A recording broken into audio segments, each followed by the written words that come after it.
It's so hot. It was supposed to be a safe haven, something that people would buy when deeply concerned, but we're not seeing that. It's behaving like a speculative tech stock. What exactly is going on with crypto and why these changes matter? That's next on Marketplace. We'll be back with all things considered at 7. Temperatures in the mid-30s overnight. It's just about 6:30.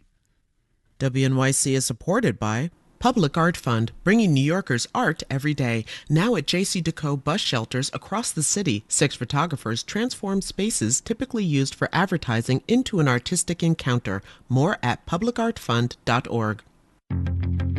WNYC, independent journalism in the public interest. 93.9 FM and AM 820. NPR News and the New York Conversation.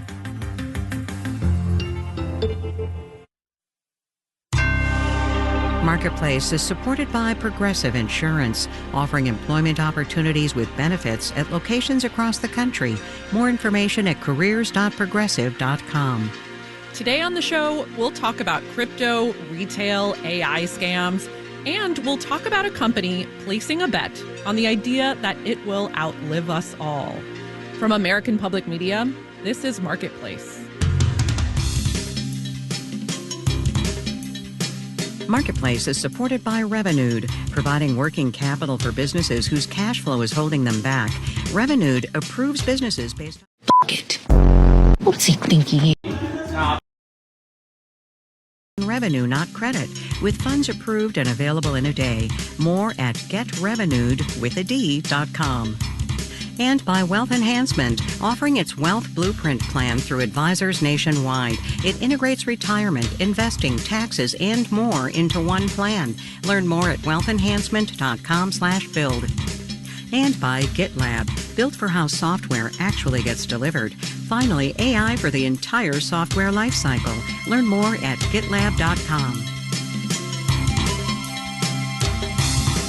In New York, I'm Kristen Schwab in for Kai Ryssdal. It's Tuesday, February 10th. Good to be here with you. Okay, humor me here. Grab your crystal ball. Can you tell me where the economy will be in 1 year? Yes? No? Then how about in 100 years? An impossible task, I know, because there's no way of understanding what economic policy will look like, how AI will shape our work, or even whether the companies we work for will still be here. Well, Alphabet is promising it will be around in a century, making tech products and services, and also making interest payments on corporate debt. The parent company of Google is issuing tens of billions of dollars worth of bonds this week, including some in the UK with a 100-year maturity date. Marketplace's Daniel Ackerman looks into why Alphabet is going so long on its debt and who would actually buy these bonds. Alphabet has plans to spend big, says Dan Ives, a tech analyst with Wedbush Securities, on big data centers. They're essentially building out new cities. It's like building Vegas from the desert in the 1950s.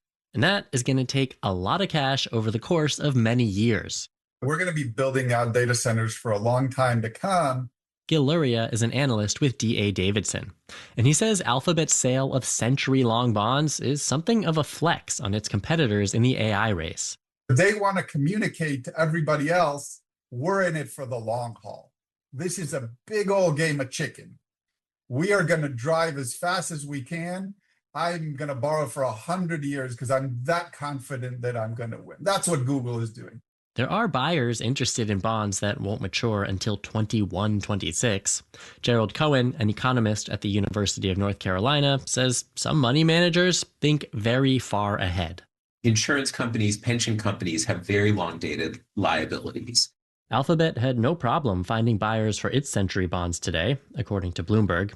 But Cohen says it's hard to say how this will all work out for Alphabet or for bond investors. The last tech company to issue a 100-year bond was the cell phone maker Motorola. That was in 1997, before the iPhone. The company still exists, although it doesn't exist in the same form as it did almost 30 years ago. Those Motorola bonds are trading on the secondary market for around 80 cents on the dollar. I'm Daniel Ackerman for Marketplace. Wall Street today, a little up, a little down. We'll have the details when we do the numbers.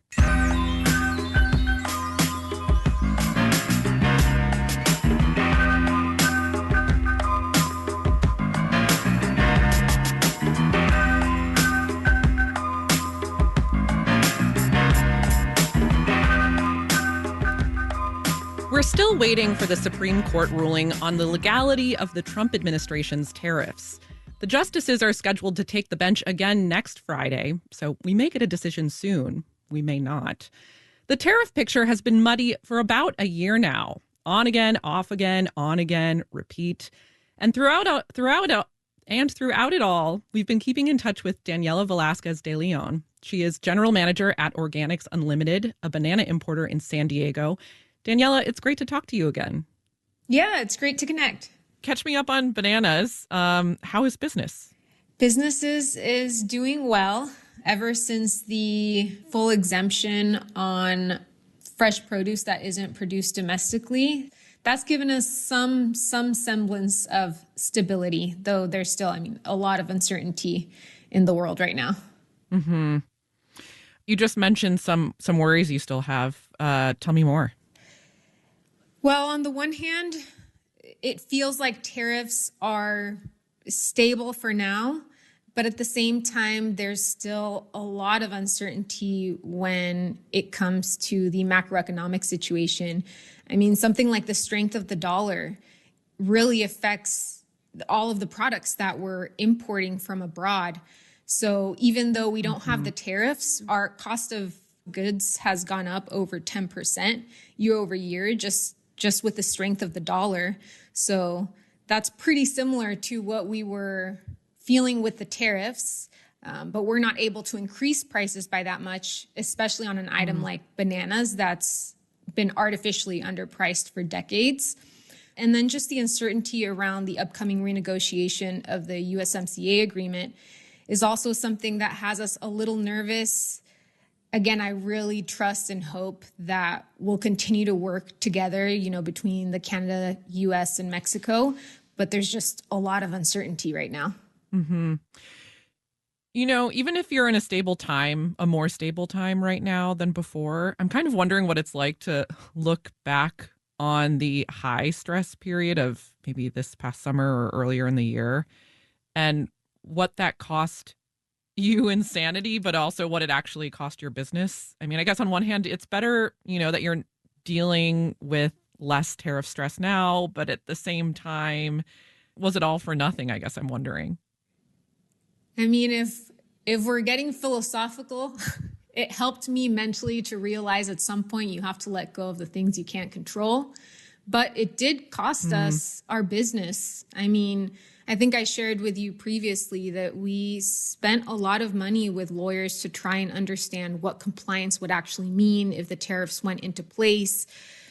We also did end up paying tariffs for some time, and that was also a lot of money. And then also just the cost of missed investments.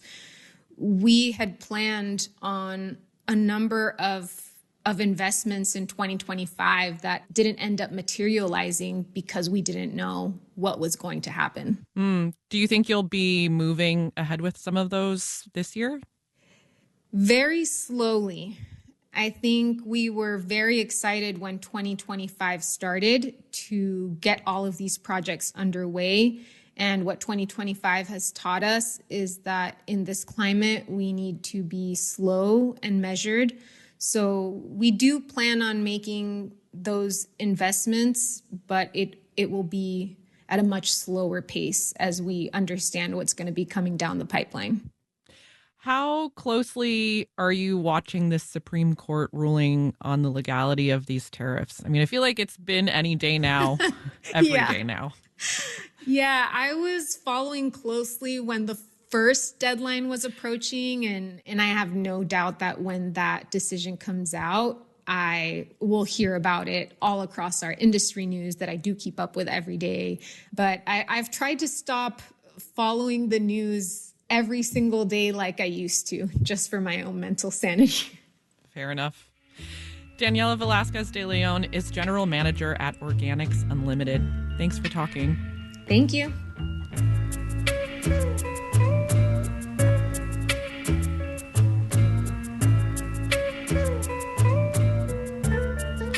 You may remember all those stories at the end of last year about how 2025 set another record for online holiday spending. Well, we just got a new snapshot of what happened. delayed because of last year's government shutdown. And it kind of contradicts the super spending narrative. The Census Bureau's report on December retail sales says they were flat, 0%, basically unchanged from the month before. So what's going on here? Marketplace's Carla Javier looked into it. Maybe expectations for December, based on past behavior and spending among high-income consumers, were just a little too high this time, says Katie Thomas at the Carney Consumer Institute.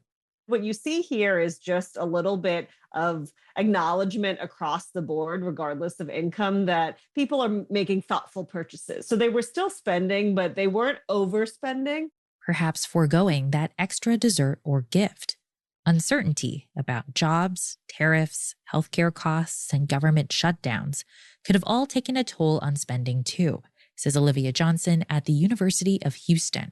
We cannot negate the social and cultural and political turmoil that we've been seeing that ultimately impact consumers.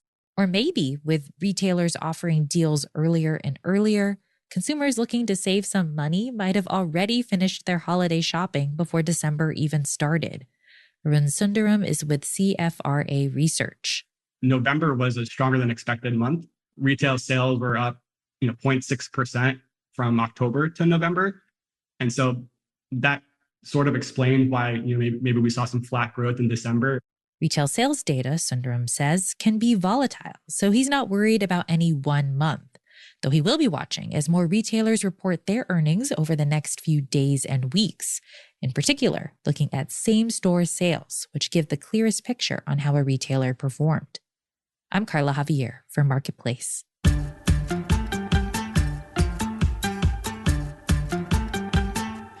The frequency of extreme weather events have plenty of businesses looking for ways to prevent emergencies.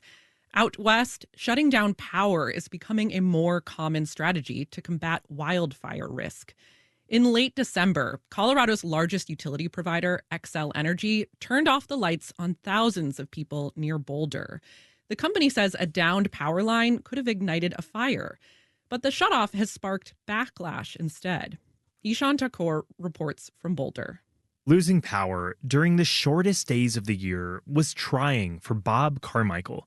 He's no stranger to difficult conditions. He's climbed mountains, explored the ends of the earth, and even made a film about extreme skiing.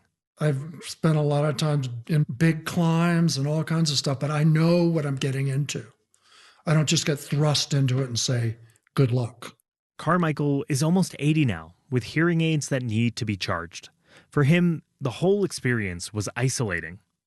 I felt scared.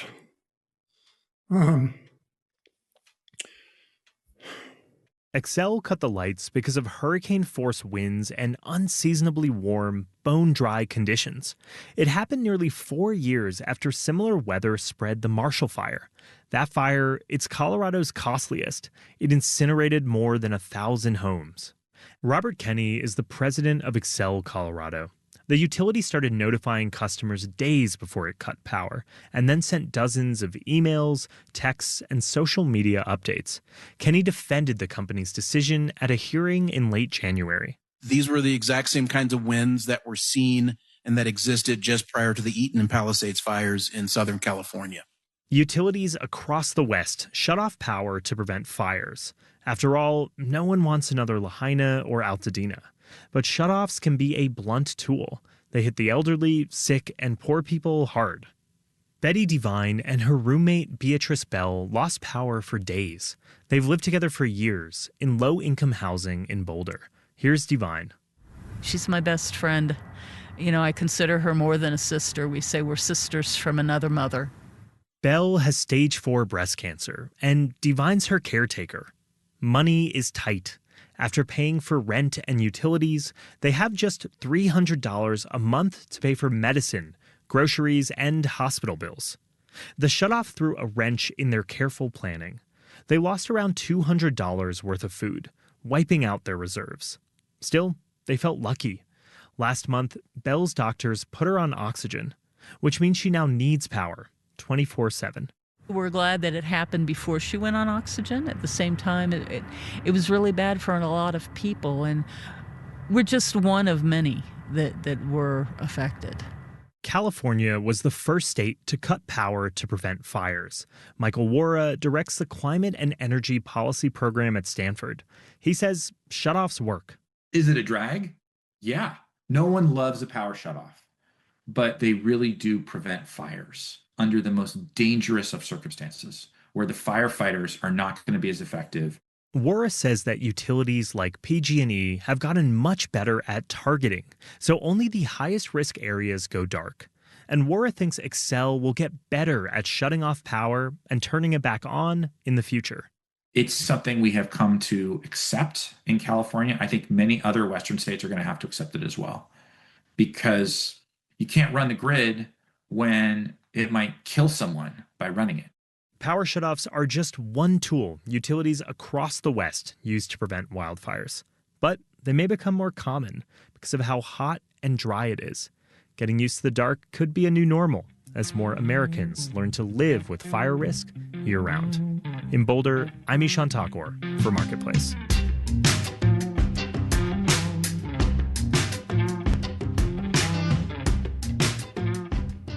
Coming up, truly, I empathize so much with people like yourself who find these threats in the wild.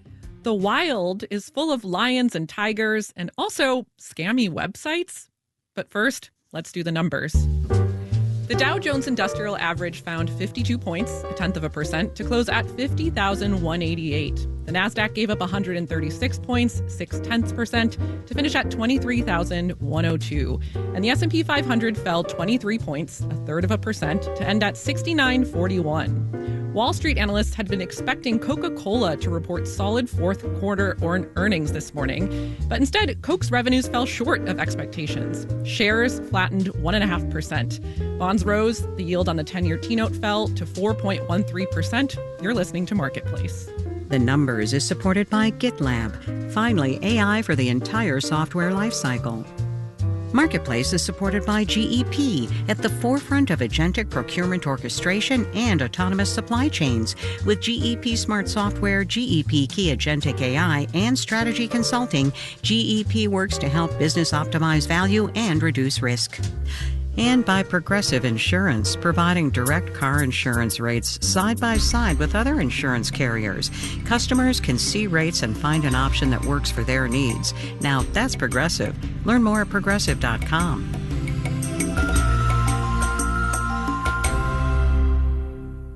Next in our series on the human brain, the redness of red, the taste of ice cream, the feeling of pain when you stub your toe. Thomas Nagel put it like this. He said, for a conscious organism, there is something it is like to be that organism. But how does consciousness actually emerge from the physical structures in the brain? Our special exploration Brainwaves continues on the next On Point. Weeknights at 8 on WNYC. Support for WNYC comes from Culture of Bathing, Sauna Meets Culture Festival in Williamsburg's Domino Park, February 12th through March 1st. Tickets at cultureofbathe-ing.com. You're listening to Marketplace on WNYC. In the 7 o'clock hour of All Things Considered, U.S. forces are likely to stay in places like Puerto Rico for the long haul as the Trump administration tries to reshape U.S. priorities in the Caribbean and South America. We're going to have that and much more in the 7 o'clock hour. Stay tuned. This is Marketplace. I'm Kristen Schwab. There's been a stunning sell-off happening in the Bitcoin market. The price of the cryptocurrency, as of this airing, is hovering around $70,000. It's recovered just a hair after tanking last week. In total, Bitcoin has lost 40% of its value since this past fall. And we're seeing similar stories play out in other corners of the crypto market. That's left investors asking, why did this happen? And why now? Marketplace's Sabri Benishore explains. Susan Kamenar lives in Denver, Colorado, and she got into cryptocurrency around 2018 for one main reason. Honestly, FOMO. FOMO led me to it. Now, she does not have her whole life savings in there or anything, just an amount she was willing to gamble with. But even so, when the price dropped last week, I definitely freaked out, had a little mini panic attack inside. I'd never seen it tank that fast and that dramatically before. But for now, Kaminar is not ready to let the dream die quite yet. Ultimately, I was still in the green, so I decided to hold. It's already plateaued and kind of bounced back up to the 70 mark. So this is not the dip to end all dips. There's no way. Others are not so sure. Paul Krugman is a professor of economics at City University, and he says this could be what he calls crypto Fimbulwinter. In Norse mythology, the Fimbulwinter is the 3-year-long winter that precedes the end of days. So it's kind of the final winter. Definitely feels like final winter in New York and a lot of places right now. Krugman says Bitcoin has had 17 years to prove itself, and maybe time is up. How often can you convince people that something is the currency of the future? Where is the actual use? It was supposed to be a safe haven, something that people would buy when deeply concerned, but we're not seeing that. It's behaving like a speculative tech stock. Some crypto optimists will give Krugman that. Igor Payich is a tech analyst and author of Tech Money. We saw a narrative basically fall apart, the narrative that Bitcoin is a protection against inflation and government spending ran amok. But actually, with every business cycle, we saw that this was not true. When times are good, people pile into crypto. When times are panicky, people stampede out. And there is a lot of anxiety about AI disruption and AI bubbles and just the world. But that means there will be non-panicky times again one day. I think this is just a temporary impact. Surveys by Deutsche Bank Research show Bitcoin adoption fell from 17% in the US, UK, and Europe in July to just 12% in December. But it does still hold a lot of value. Marianne Lebouret is a senior strategist at Deutsche Bank Research. If I looked at the price of Bitcoin since 2023, it has increased by 370%. That is even after tanking. Some of Bitcoin's hypergrowth was what she calls the Tinkerbell effect, basically wishful thinking. But with that fading, Lebouret says the original cryptocurrency is still kind of entrenched. 10 years ago, it was a speculative asset. Now it's becoming much more an institutional reality. Institutional investors may be part of the reason Bitcoin tanked so hard. These investors sometimes invest on borrowed money and have to repay it quick. And those investors will be back, says Beto Aparicio, Senior Strategic Finance Manager at Off-Chain Labs, which is developing a type of crypto infrastructure, in part because regulators are becoming more crypto-friendly. Governments around the world are actively defining crypto regulations, right? Everybody's trying to make sure that we have some support. So maybe we're in crypto Fimbulwinter, or maybe it's just a cold snap. In New York, I'm Sabri Benishore for Marketplace.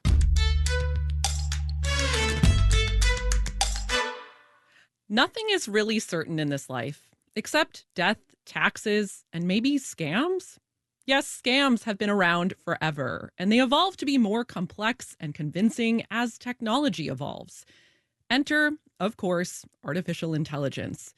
AI coding agents have been getting so good that even people with little technical knowledge can program their software or build a website, including scammers.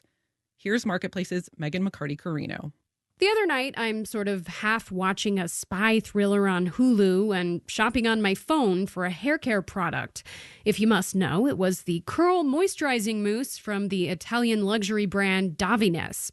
Being the savvy consumer I am, I know you can sometimes end up with counterfeit beauty products, so I head over to Google to find something trustworthy.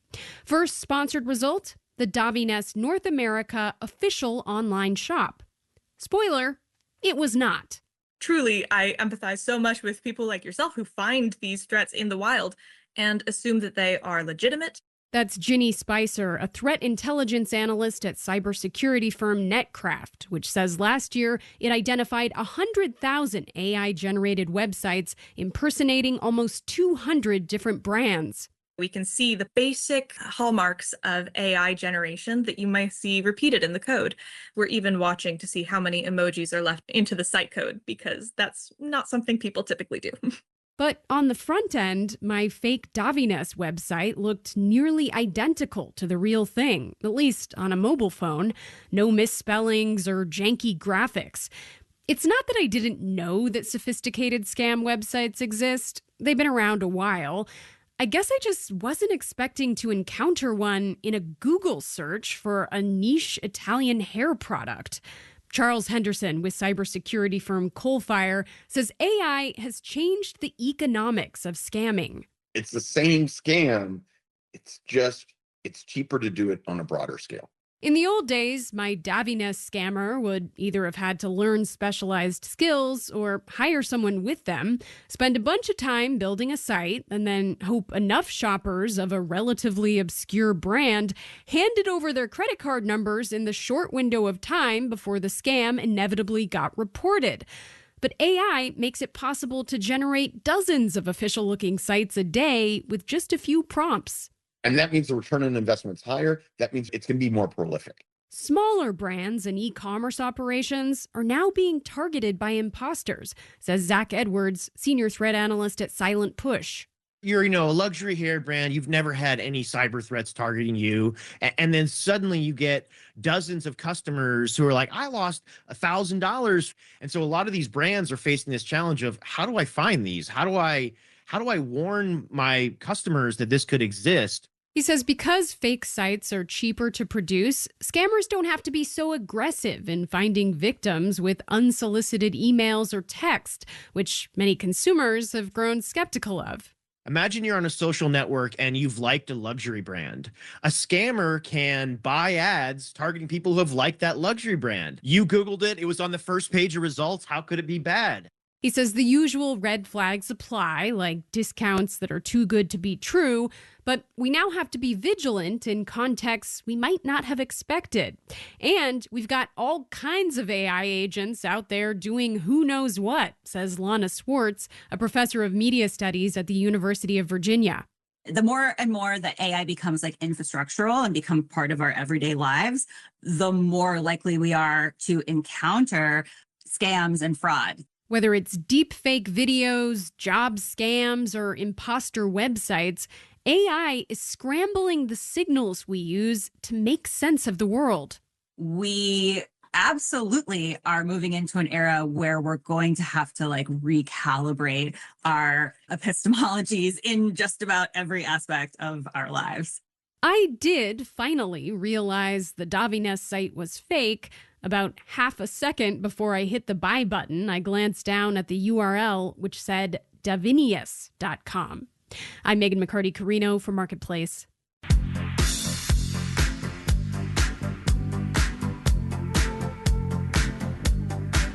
Marketplace is supported by UKG. Their HR, pay, and workforce management tools are designed to help business leaders build trust and empower their people. UKG, because when work works, everything works. More at ukg.com/work.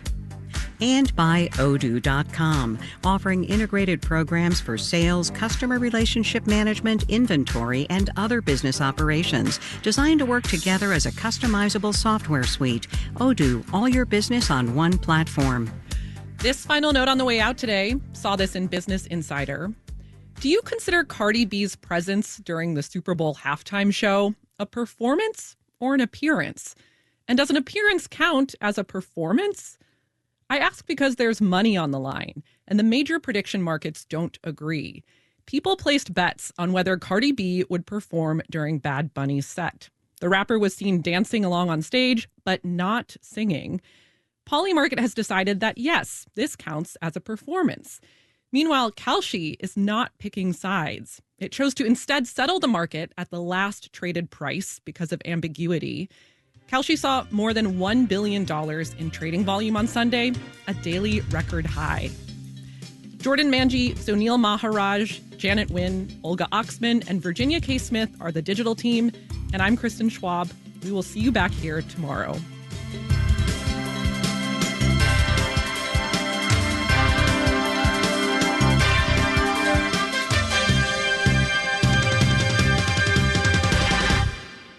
This is APM.